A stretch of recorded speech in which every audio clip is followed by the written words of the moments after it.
Hi, guys. Thanks for joining my YouTube channel. Well, guys, we've been dealing with this situation for some time now. Here we have Melody in one of her interviews explaining, and everything she said is very much on point. Okay, you cannot move forward in situations if one or more still wants the relationship. Okay, it makes it very difficult. Why Martell is doing all of this, he is acting as if he has lost his mind. Unfortunately, you understand, nobody can tell me that he still wants Melody. I don't know what kind of game he's playing, but how could you want somebody when you have done nothing to show them in your actions that they're worthy, that you respect them, that you want them? He's done everything totally against that in public, on national TV, on social media, where this stuff is in print forever, for life, unless the person making the video deletes it. Like, how could you be so contradictory? It's not cute. It's not a game. And I believe Carlos King is behind a lot of this. I mean, we're talking about two grown people. Of course, Martell is grown. He makes his own decisions. Melody is grown. She makes her own decisions. But somehow, Carlos King understands how many of the fans were invested in this story, how many perhaps lived vicariously through this story, and how emotionally involved many people were on this story. Why continue to drag this out?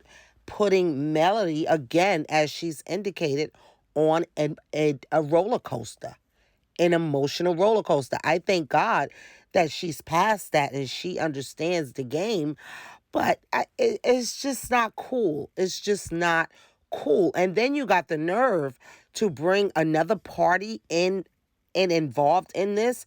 You have the nerve to bring Shari onto this platform, onto this show, to confuse the situation even more. You understand? It seems as if he's pursuing another woman, even talking about as if he wants to engage another woman, talking about marrying another woman, engaging another woman by this year. But on the other hand, he wants his wife back. He's sending her 10 dozen roses. You understand? And, the prayer is fine, because I mean, I'm in agreement with, them co-parenting well, being cordial, having some sort of relationship. You need to be able to communicate outside of an email. But again, knowing the type of person Martell is, knowing the strain of the relationship, emailing may be the only form of communication that she can have with someone like Martell. I mean, I think they should be able to call each other, especially if they're going to be doing the week on, week off. I mean, you can get a phone call faster than you can get an email.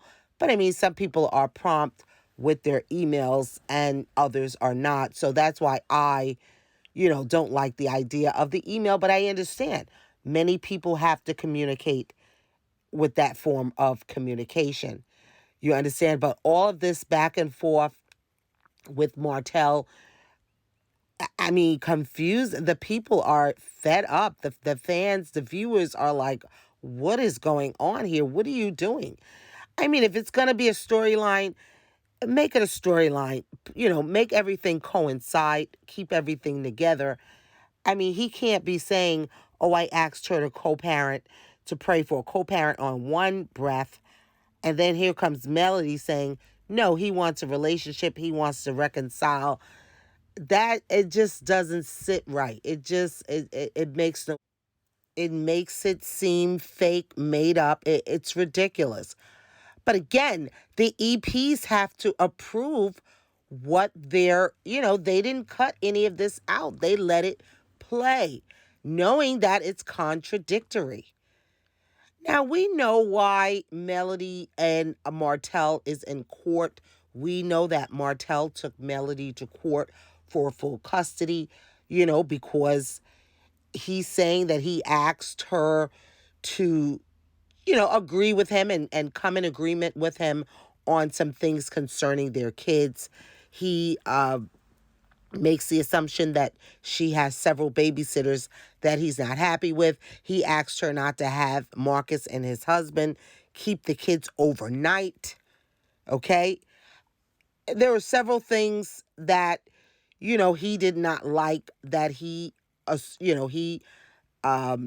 claims that Melody was doing. I'm sure there are things that Melody doesn't like that he's doing as well. But he thought that he would change the situation by bringing it up in family court, going for full custody. We understand that that was a no-no. We understand that he regrets doing that. We understand that his money was not long enough to do that. We're all in agreement with that, okay? He asked Melody if he could have first preference, first choice, if he could be her first choice of babysitter, if he is available when she needs to go away on business or leisure. He wouldn't mind keeping the kids outside of her asking someone else. Okay? Melody and many people feel like no, when the kids are with, Melody, and again, this is Melody's perspective, I guess. When my kids are with me, as long as they're safe, don't worry about who I have keeping them. Don't worry about what we're doing. Okay? A lot of parents disagree with that.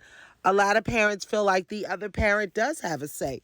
So we know this is very controversial sort of situation. Okay? But now, with speaking with grown adults, grown people, why do you think Melody does not want to have a nanny or two to make this situation a lot easier? Not to compromise or bend or give in to Martell, but, just for the sake of the kids, just for the sake of having some order, just for the sake of having one or two or three reliable people and to care for the kids, to keep it again in order.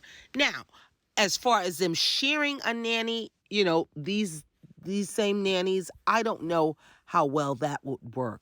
I mean, with some people it would work, but if Melody wants to keep her privacy, if she I understand how she could feel a ways about that, because you do gain a rapport, you gain a relationship with nannies.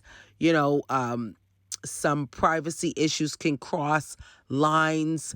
I mean, Martell may be able to bamboozle or get information from a nanny after a certain length of time, with him having a rapport relationship with them. I mean, boundaries could get crossed. They don't have to be. A lot of these people are bonded, and they have to sign HIPAA and all sorts of releases, NDAs. They really shouldn't be discussing anything with the other parent unless they're mandated reporting type situations. But if they do share the same nanny, they should not be saying anything that's going on in Melody's house to Martell, vice versa. They should not be saying anything that's going on in Martell's house to Melody either. I think, somebody, again, one, two, or three reliable people that the kids could get to know and gain a relationship with. It is a lot. Kids do become attached to nannies. So, I mean, I kind of understand why Melody is using her village. She's using family, and friends, people that the kids already know. I mean, she spends a lot of time with her kids, Melody. So it's just, in an emergency situation every now and then, these are already people they know. They don't have to gain any sort of relationships with people they don't know. So I understand that on one hand. I understand that on one hand. But, just to keep confusion down, just to keep, and again, it seems as if you're compromising. It seems as if you're allowing Martell to run you. You're allowing him to control the situation. I could see it on that. I could see that perspective, but I don't. That's not the perspective I'm going on when I'm doing it for the benefit of my kids. I understand that it can look like you're catering, you're trying to please the other person or let him control a situation. Yes, we all can have that perspective, but you could go beyond that when the kids is the main idea. Again, you could stay right there. That's a very common, easy perspective to have, especially when you say you're dealing with a narcissistic person and they want to control everything. They want to control your situation as well as theirs. You could stay right there. And of course, that would allow you to buck up against any suggestion that they make. You understand? But I think we have to go beyond that as far as a thought process. Yes, that could be the case, but it may not be. It may be, for the safety of the kids. That may be the bottom line. I mean, it could be control. It could be a number of things. But a lot of times you have to combat, a lot of these things, a lot of these ways of thinking because, they are common, they are typical, and it could be so. But again, when putting the kids first and making the decision solely based on what's better or what is best for the family, for the children, sometimes you do have to make a compromise. Sometimes, whether it looks like it or not, it may look like, that person's decision is a better decision when it comes down to it. But again, in marriage, in co parenting, in usually family dynamics, you have to make compromises sometimes. Sometimes you have to do things that you really don't want to do for the sake of your kids, just for what's best for the kids. A lot of times you don't even want to deal with this person. You don't want to look at the other parent. You don't want no communication with them. But you put your thing, your emotions, your feelings on the back burner. A lot of times, a lot of people do it for the sake of the family, for the sake of your children. You put your kids before your own feelings and your emotions, and you do what is best for your kids. A lot of times we have to do things that we really don't want to do. You understand? This happens a lot with blended families. This happens a lot in divorce. This just happens a lot. A lot of times we're going to do things that we really don't want to do. We really don't want to agree. We really don't want to come into agreement with, but we do it because we want what's best for the kids. That's why a lot of families have to have a guardian ad litem, because parents don't want to bend. They don't want to make a compromise. They don't want to come into agreement for whatever reason with the other parent. And so now the courts have to bring in a third party to make the decisions what's best for the kids. Now, neither parent has a say. This other individual whom they don't know, a stranger, has to come in and make decisions that are best for your kids, because you can't come into an agreement on anything.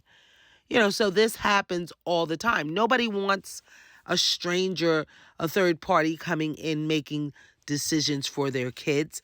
But this happens a lot when parents can't get on the same page.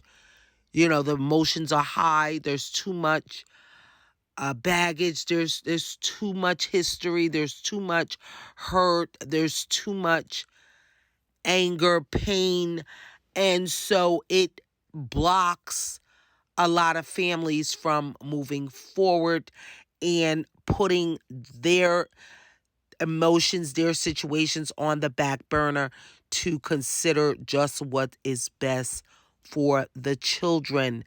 And this is when the courts bring in a third party to kind of help out and say, you guys can't come to some type of resolve, some type of compromise, then we'll have somebody else do it.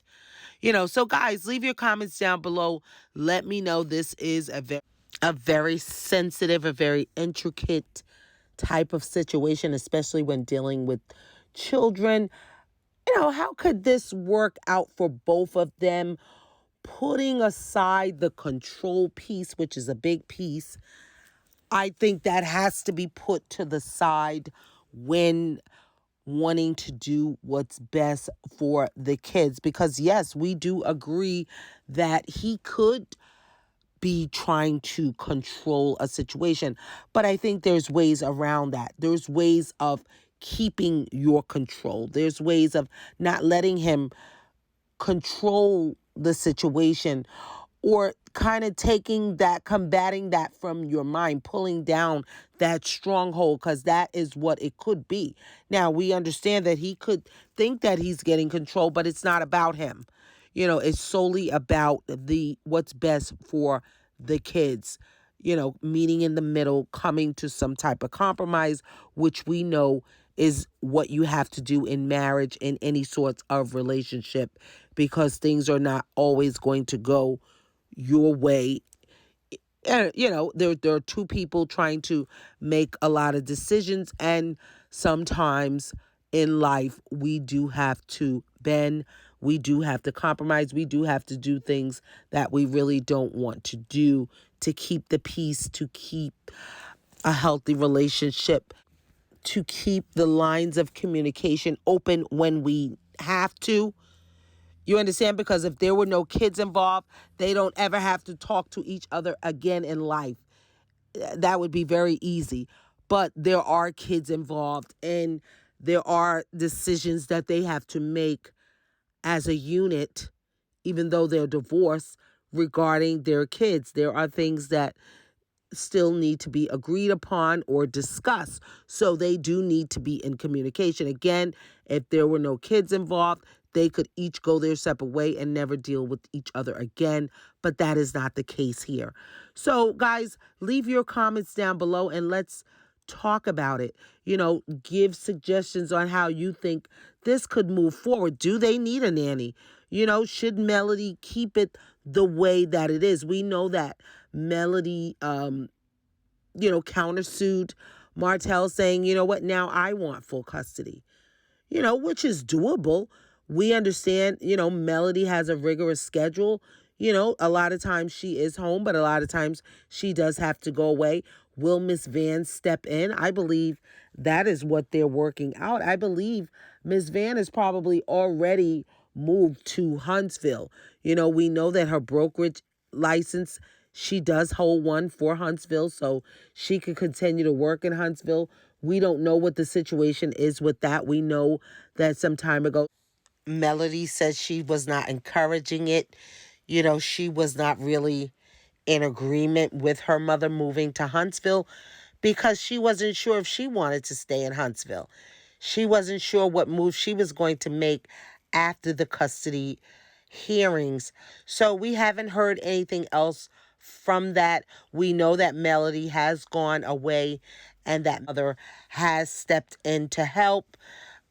So we don't know the circumstances with that, but we know that they are there to help.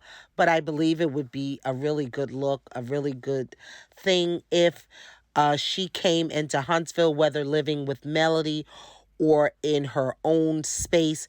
It would be a great help to Melody. They could tag team and help each other. With Miss Van's endeavors, Melody could be there to support her mother and her mother there to support her as well. It would be nice if she lived in the same city, being that Brundage is not that close to Huntsville, but they make it work. We also heard their other grandmother, Martell's mother, Miss Holt, Marlene. I don't believe she has been much a part of the village, because we also heard her uh, get in her little comment as to Melody not wanting full custody. We know that Melody, during the divorce, said that she agreed to joint custody because she knew that Martell was not going to have it any other way. He was a hands-on, very involved with his kids. If she asked for full custody, she knew that he would fight her at that time. So she thought she'd be fair and allow them to share the custody, being that he's that type of dad. Most dads don't want joint custody in that capacity. But, I guess she understood who Martell was, and that they would share all the responsibilities concerning the kids without any child support. Being that they both were entrepreneurs, it it looked like it would work out, with them both being on the move, Melody more busy than Martell, but it seemed like it would work out for Melody and her schedule. So we understand that Marlene perhaps has not been a great help to Melody, perhaps to Martell, but she has not been a help to Melody when needing childcare. So thanks again, guys, for tuning in. Be sure to like, comment, and subscribe. Thank you. Do believe co-parenting is so important, Yeah. especially when we're talking about African American kids. Yeah. How is that working out for you guys? Unfortunately, it hasn't been the best. And I think that when you talk about effective co-parenting, you have to have two people who, first of all, understand and have the same goal. So if you have one who's wanting a situation of reconciliation and you have one that's not, when those disappointments happen, right, then you end up having an issue with the co-parenting, because then there's the difficulty that starts happening. They start being super difficult, start being disrespectful, and it just makes it tough. Like, to be honest with you, a week and a half, 2 weeks ago, he sent me 10 dozen roses. I thought he was Shari from Real Housewives of Atlanta. Ooh. 10 dozen roses. Now they stayed in the garage. That man is confused. But I know it's weird. And so you feel like he wants you back? Not feel like. I know, absolutely.